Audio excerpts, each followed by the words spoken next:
Ready start.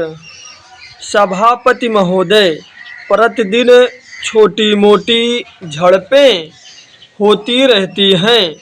हमारी फौजें बड़े उत्साह से उनके मुकाबले में खड़ी हैं। उनके हौसले बहुत ऊंचे हैं, लेकिन हमारी सरकार का भी यह कर्तव्य है कि उनके हौसले को कभी गिरने ना दे। उन्हें हर तरह की सुविधा प्रदान की जाए जिससे उनका आत्मविश्वास बढ़े।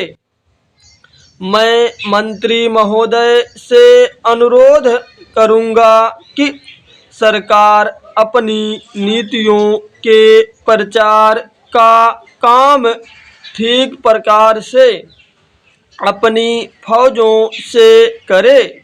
उनको अच्छे अच्छे हथियार दे।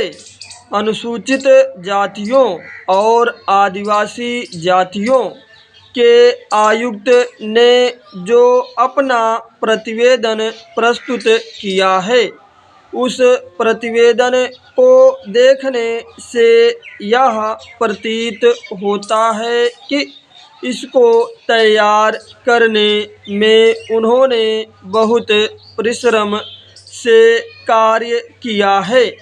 इसके लिए मैं उनको और उनके सहयोगियों को धन्यवाद देता हूँ, परंतु साथ ही साथ इस प्रतिवेदन के संबंध में कुछ आवश्यक निवेदन भी करना चाहता हूँ।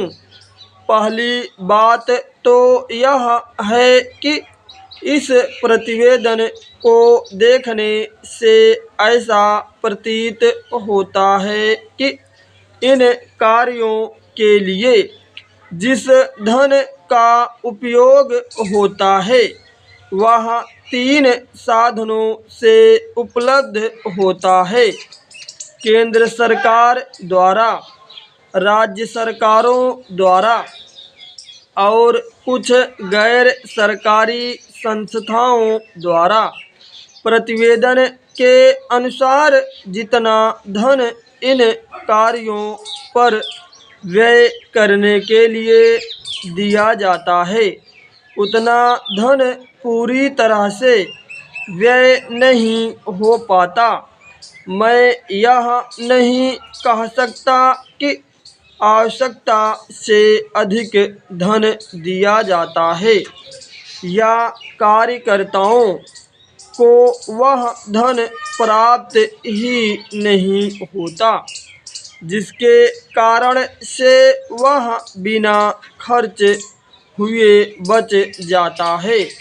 मैं तो यह चाहता हूँ कि जितना धन दिया जाता है उसका पूरा पूरा उपयोग हो और आयुक्त को यह ना कहना पड़े कि इस कार्य के लिए जितने धन की आवश्यकता थी उतना धन नहीं मिल पाया और विवश होकर हमको उस कार्य को बीच में ही रोकना पड़ा।